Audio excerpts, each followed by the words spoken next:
সকলকে স্বাগত জানাই। আজকে আবার হাজির হয়ে গেছে দুটো হেলদি রেসিপির সাথে। তো আজকে আমি যে দুটো রেসিপি তোমার সঙ্গে শেয়ার করতে চলেছি সেটা হচ্ছে মিক্সড ডালের ধোসা আর মিক্সড ডালের চিলা।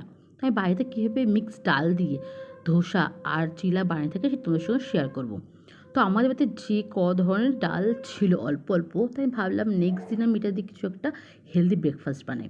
তো এখানে দেখতে পাচ্ছ বাদাম, মুগ ডাল, মুসুর ডাল, কলাইয়ের ডাল, সব ধরনের ডাল যে কটা ডাল বাড়িতে ছিল সব ডাল আমি ভিজিয়ে দিয়েছি। পরের দিন আমি এটাকে মিক্সিং গ্রাইন্ডারে মিক্স করে নেবো। তোমরা কিন্তু এইভাবে আগের দিন প্রিপারেশন নিয়ে আর পরের দিন তোমরা যদি মিক্স করে এভাবে সুন্দর হেলদি ব্রেকফাস্ট এনজয় করতে পারো।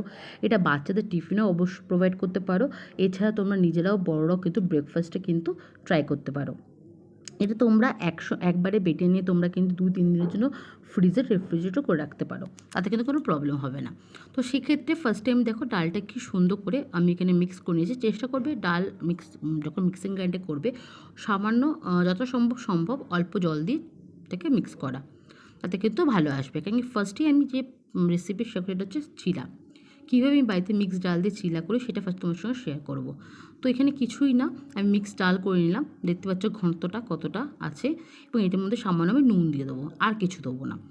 নুন দিয়ে এটাকে একটুখানি করে নেওয়ার পরে তারপরে আমি কড়াই প্যান বসিয়ে দিয়েছি, এবং এখানে যে ডাব্বু হাতা, তোমাদের কাছে যদি কারোর কাছে গোল হাতা থাকে তো খুব সুবিধা হয় করতে। তো সেক্ষেত্রে আমি এখানে 2 হাতা কিন্তু দিয়ে দেবো। তো ফার্স্টে আমি একটা ছোটো করছি, তো ফার্স্টে আমি 1 হাতা দিয়ে দিলাম। দেওয়ার পরে হাতার যে নিচের অংশটা সেটা দিয়ে কিন্তু আমি ঠেলে এটা কিন্তু সাইডে করব, আর একটা গোল মতো আকৃতি দেওয়ার চেষ্টা করব। তো এইভাবে তোমাকে কিন্তু সাইডে আস্তে আস্তে সরিয়ে সব জায়গায় যাতে সমান থাকে, এমন না হয় একদিকে মোটা একদিকে পাতলা, এমন যাতে না হয় সেদিকে তোমাকে কিন্তু অবশ্যই খেয়াল রাখতে, নাহলে কিন্তু একদিকে কাঁচা থেকে যাবে আর একদিকে কিন্তু ওভারকুক হয়ে যাবে। তো এই ক্ষেত্রে তুমি কিন্তু গ্যাসের যে ভলিউমটা সেটা তুমি নিচে রেখো। তো সেই ক্ষেত্রে ভালো করে স্প্রেড করে দিলাম।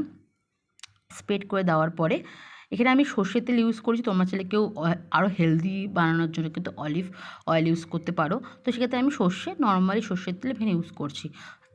এবং তারপরে দেখো আমি ফার্স্টে তেলটাকে ভালো করে চারদিকে বুলিয়ে নিলাম। একদিকে যেহেতু তেলটা স্প্রেড হয়েছিল, তো সেক্ষেত্রে এখানে একটু সময় দিতে হবে, মিনিমাম 5 থেকে 6 মিনিট সময় দিয়ে কুক করতে। নাহলে কী হবে, তুমি যদি হাই ভলিউমে করতে চাও সেক্ষেত্রে তোমার কিন্তু এটা কাঁচা থেকে যাবে ভিতর দিক দিয়ে, খেতে তো ভালো লাগবে না, কাঁচা কাঁচা লাগবে। তো সেই ক্ষেত্রে অল্প ভলিউমে চাইলে একটা কোনো কভার দিয়ে এটাকে কভার করে নেবে, করে নিয়ে আস্তে আস্তে কুক করবে। আস্তে আস্তে কুক করলে কিন্তু খেতে সুন্দর লাগবে, এবং আস্তে আস্তে কুক করার পরে কী হবে বলতো, এটা ইজিলি উঠেও আসবে।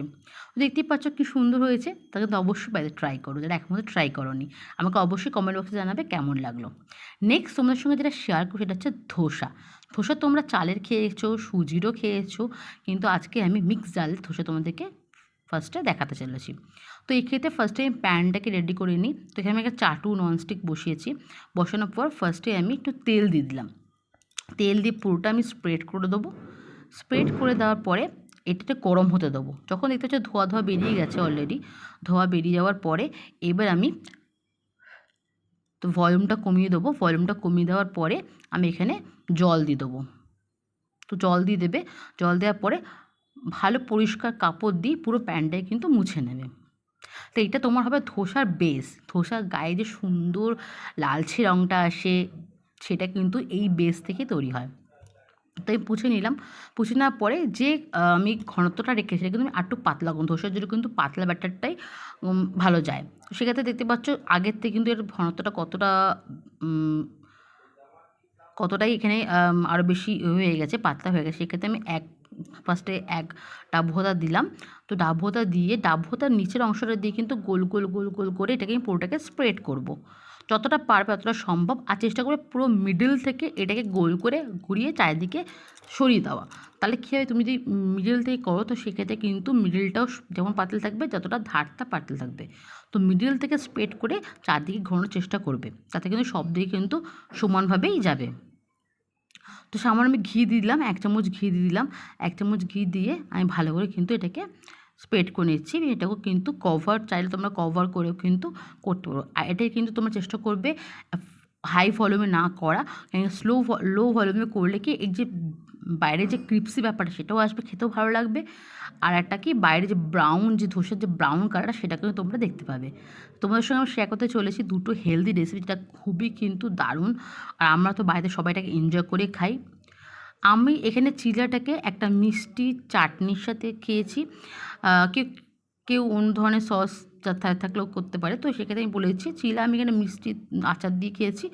আর আমি যে এটা বানিয়েছিলাম ধোসাটা, তো আমার কাছে মেয়োনিজ ছিল।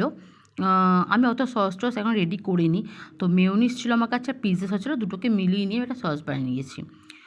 তো এটা কিন্তু খুব জলদি হয়ে যায় আর বেশ হেলদি অপশান। দেখতে পাচ্ছ বাইরের বেসটা কত সুন্দর ধোসার মতন বেশ কালার এসেছে, হালকা হালকা ব্রাউন কালার, দেখতে কিন্তু খুব সুন্দর লাগছে আর খেতে ততটাই সুন্দর হয়েছে। তো আমি এখানে আর একটা ধোসা তোমাদের সঙ্গে শেয়ার করতে চলেছি। এটা কিন্তু একটু বড় বানাবো। ফার্স্টে আমি এক হাতা নিয়ে বানালাম, একটু ছোটো বানিয়েছি। এটা কিন্তু আমি দু হাতা নিয়ে কিন্তু দেখতেই পাচ্ছ মাঝখান দিয়ে পুরো স্প্রেড করে চারিদিকে আমি স্প্রেড করে দিয়েছি এবং ওপর থেকে আমি ঘি দিয়ে দিয়েছি। তো এটা হতে একটু সময় লাগবে, যেহেতু এটা অনেকটা বড় করেছি, কেন কি আমি ধোসার যে পেছনে যে এটা আছে সেটা আমি দেখানোর জন্য, মানে ক্রিপসি যে কালারটা আসে কতটা সেটা দেখানোর জন্য বড় করে করলাম, যেটা ধোসা অরিজিনালি অ্যাকচুয়ালি হয়। তো দেখতে পাচ্ছ আমি এই চাটনিটা, এটা মিষ্টি আচার, এটা মাদার্স রেসিপির মিষ্টি আচার, সেটা আমি চিলার সাথে খেয়েছি। তো সেক্ষেত্রে দেখো এখানে কিন্তু আমার হয়ে গেছে। আমি কিন্তু যত চেষ্টা করবো এখানে কিন্তু ভলিউম আস্তে করেই করা, বেশি সময় লাগে না, 5 থেকে 6 মিনিটের মধ্যে কিন্তু তৈরি হয়ে যায়, কিন্তু তোমাকে একটু সময় দিতে হবে একটা ভালো হেলদি ব্রেকফাস্ট পাওয়ার জন্য। তো দেখতেই পাচ্ছ কী সুন্দর কালার এসেছে, একদম যেমন আমরা ধোসা বাইরে ধোসা খেয়ে থাকি তেমনই এসছে না, খেতে কিন্তু অতটাই সুন্দর হয়েছে। তো যারা একমাত্র ট্রাই করনি বাড়িতে কিন্তু তারা অনায়াসে এইভাবে কিন্তু ধোসা বানিয়ে কিন্তু নিজেরা এনজয় করতে পারো, বা বাড়ির বাচ্চাকে স্কুলে টিফিন দিতে পারো, বাড়ির বড়োরাও কিন্তু এনজয় করতে পারো। তো এখন যারা খাও তারা কিন্তু অবশ্যই ট্রাই করবে, ট্রাই করে আমাকে কমেন্ট বক্সে অবশ্যই জানাবে কেমন লাগলো এই দুটো হেলদি রেসিপি। তো দেখতেই পাচ্ছ তোমাদেরকে আমি একবার ভালো করে আমি ওটাকে দেখিয়েছি কেমন কালারটা এসেছে, যেটা আমি তোমাকে বললাম যে তোমার বেসটা তুমি যদি ওইভাবে করো না, সেক্ষেত্রে কালারটা কিন্তু দেখেছো কতটা ক্রিপসি এসছে, বেশ সুন্দর খেতে হয়েছে। তো আমি কিন্তু প্রায় আমার ব্রেকফাস্ট কিন্তু রুটিন চেঞ্জ করতে থাকি, তাতে কিন্তু তোমার ব্রেকফাস্ট তুমি এনজয় করতে পারবে আর সেটাকে বেশ ভালো লাগবে। তো যেহেতু বললাম ফার্স্ট আমি 2 রকম ডিপস এখানে তৈরি করে নিয়েছি, একটা মেয়োনিজ আর পিৎজা সস দিয়ে করেছি, আর একটা আমার কাছে যে পিকলস ছিল মানে মিষ্টি আমের একটা ছিল, সেটাতে আমি কিন্তু চিলা ট্রাই করেছি। তো অবশ্যই তোমরা বাড়িতে ট্রাই করবে, ট্রাই করে অবশ্যই জানাবে কেমন লাগলো। আমার কাছে কিন্তু খুব ভালো লেগেছে, আমার বাইরের লোক সবাই কিন্তু এটা এইভাবে ট্রাই করে থাকে আর বেশ হেলদি অপশান। তো যারা এখন পর্যন্ত ট্রাই করেনি অবশ্যই জানাবে, এটা ট্রাই করে একবার কমেন্ট বক্সে অবশ্যই জানাবে। আমার চ্যানেলে নতুন হয়ে থাকলে সাবস্ক্রাইব করে নেওয়ার অনুরোধ রইল। আজকে এই পর্যন্ত, টাটা, বাই বাই।